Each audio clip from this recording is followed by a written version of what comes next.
चौधरी साहब, पहले पेमेंट का कभी मसला हुआ? ये भी कल सारी क्लियर हो जाए। अभी आप अपने असिस्टेंट को भेजिए, कुछ रकम है मेरे पास, मैं एडवांस में दे देता हूँ। साहब जी, मेरी ट्रेन निकल जाएगी, मैं जाऊँ? टाइम से आ जाओगे ना? जी साहब जी। हाँ हाँ, अच्छा जाओ। जी चौधरी साहब, भेज दे।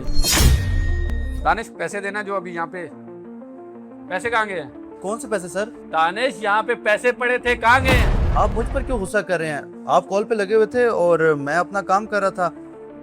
वो जो पियन खड़ा था शायद उसी ने उठाए होंगे। इनको अच्छी तरह जानता हूँ मैं। गरीबी का मास्क पहनते हैं, अंदर से पूरे चोर होते हैं। आप बुलाएं उसे, उसी ने चुराए होंगे। बोले क्या? जहीर, जहीर चले तो नहीं गए? जल्दी आना। हाँ जहीर, टेबल पे पैसे पड़े थे, कहाँ गए? कौन से पैसे साहब? मैंने तो नहीं देखे।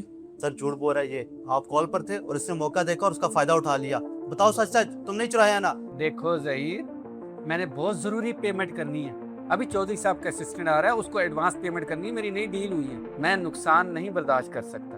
बात को समझो। साहब जी, मैं सच कह रहा हूँ, मैंने आपके पैसे नहीं चुराए। दानिश भाई, आप मुझ पर क्यों इल्ज़ाम लगा रहे हैं? साहब जी, मानना कि मैं गरीब हूँ, लेकिन मैं चोर नहीं हूँ। 10 साल हो गए आपके साथ काम करते हुए, सिर्फ इज्जत ही कमाई है साहब जी। हाँ, अच्छा, तूने नहीं चुराए तो फिर किसने चुराए हैं? देख सच सच बता, वरना मुझसे बुरा कोई नहीं होगा। आज तक सर ने तुम्हारे साथ क्या गलत किया है जो तुमने उनका इतना बड़ा नुकसान कर दिया है? तुमने छुट्टी मांगी, तुम्हें छुट्टी मिली। जो तुमने मांगा ऑफिस से तुम्हें वो दिया है। और एट द एंड तुम क्या दे रहे हो सिला? एक तो चोरी, ऊपर से सीना जोरी। देखो जहीर, पैसे हैं तो दे दो, मैं तुम्हें कुछ नहीं कहूंगा, और ये मेरा वादा है। देखो, ये डील मेरे लिए बहुत जरूरी है। अगर ये डील ना हो पाई तो कंपनी को बहुत नुकसान होगा। कंपनी को नुकसान हुआ तो मैं तुम्हें सैलरी नहीं दे पाऊंगा। इस बात को समझो। मैं सच बोल रहा हूँ साहब जी, मैंने पैसे नहीं चुराए। देख रहे हैं सर, बहुत ही ढीठ इंसान है। इसलिए ये कहता मुझे जल्दी जाना है, जल्दी जाना है। इसी ने चुराया।